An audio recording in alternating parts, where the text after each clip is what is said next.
बहुत समय पहले की बात है। माधवपुर नामक एक गांव में गोपी नाम का किसान अपनी पत्नी और अपने बेटे के साथ रहता था।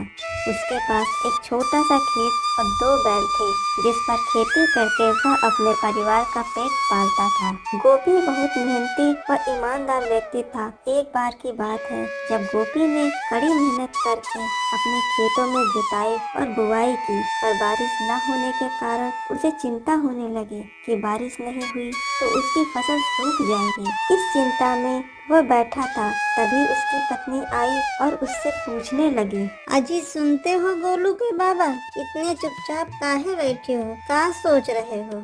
अरे भाग्यवान, तुम तो जानती हो अपने घर का गुजर बसर बस अपने खेते से होता है। इस बार बरसात ना ही हुई तो अपनी फसल सूख जाई तो घर कैसे चले। बस यही सोच सोच कर मन परेशान होता है। तब उसकी पत्नी कहती है, अरे परेशान ना हो, भगवान कौनो न कौनो रास्ता तो दिखाई। चलो रात बहुत हो गई, अब सो जाओ। अगले दिन सुबह गोपी अपनी पत्नी से कहता है, अरे सुनती हो गोलू की अम्मा, हम खेतों की तरफ होकर आवत हन, तुम घर देखे रहे हो। इसी उलझन में गोपी अपने खेतों की तरफ जाने लगा और चलते चलते अपना रास्ता भटक जाता है। अचानक वो रुक जाता है और इधर उधर देखने लगता है। फिर सोचता है, अरे ये मैं किस रास्ते पे आ गया। ये रास्ता तो मेरे खेतों की तरफ जाता ही नहीं है। चलो आगे से रास्ता मिल ही जाएगा। चलते चलते गोपी को अपना खेत दूर से दिखाई देने लगता है। अरे वो रहा मेरा खेत। गोपी अपने खेतों की तरफ जाने लगा। तभी रास्ते में अपने खेत से थोड़ी दूरी पर एक तालाब दिखाई पड़ता है। तालाब को देखते ही गोपी तालाब के पास गया और कहने लगा, अरे ये तालाब तो मेरे खेतों के पास ही है। मैंने कभी इस तरफ देखा ही नहीं। चलो इस तालाब से ही खेतों में पानी डाल दूंगा।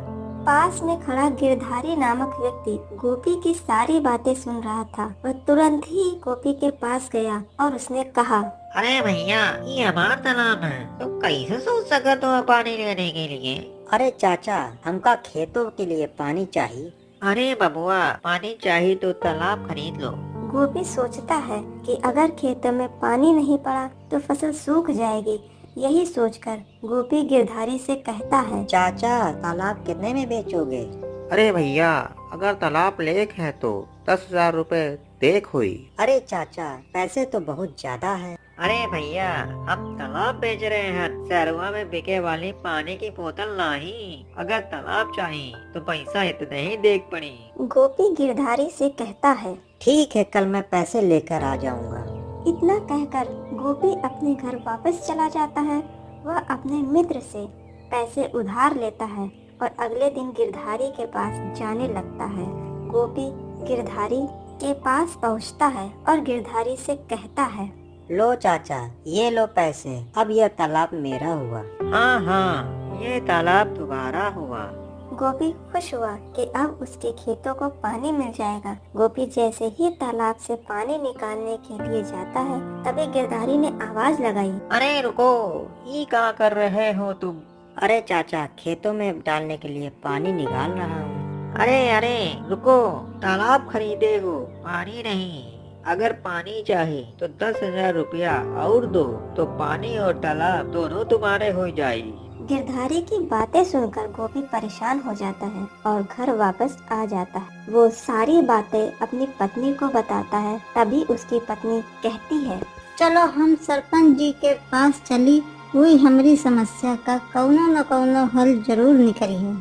तब गोपी और उसकी पत्नी सरपंच के पास जाते हैं और सारी बात बताते हैं। तब सरपंच कहता है, ई का गजब की बात बता रहे हो। तालाब खरीदे हो और पानी अलग से खरीदोगे, ऐस कौन कही रहा है? अरे सरपंच जी, गिरधारी का तालाब है, वही कही रहा था। तभी सरपंच गिरधारी को बुलाने के लिए एक आदमी को भेजता है। वह आदमी गिरधारी के पास जाने लगता है और बुलाकर ले आता है। तभी सरपंच बोलता है, अरे गिरधारी, जब गोपी ने तुमसे तालाब खरीदा है तो पानी काहे मना कर रहे हो? अरे सरपंच जी, गोपी ने मुझसे तालाब खरीदा है, पानी नहीं, पानी तो हमारा है। तो सरपंच कुछ देर सोचने लगता है और फिर गिरधारी से कहता है, आइस है गिरधारी, कि पानी तुम्हारा है तो तालाब गोपी के है। तुम 1 घंटा के अंदर गोपी के तालाब से अपना पानी निकाल लो, नहीं तो दूसरे घंटे में हर घंटे के हिसाब से 10,000 रुपया किराया देना पड़ी।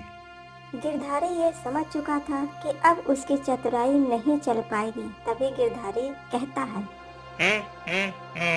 सरपंच जी, आप तो बुरा मान गए हैं। मैं तो ऐसे ही कह रहा था, तालाब और पानी दोनों गोपी के हैं। तभी सरपंच बोलता है, तुम्हें इस धोखेधड़ी की सजा मिलेगी। तुम गोपी की इस फसल की सिंचाई तुम ही करोगे।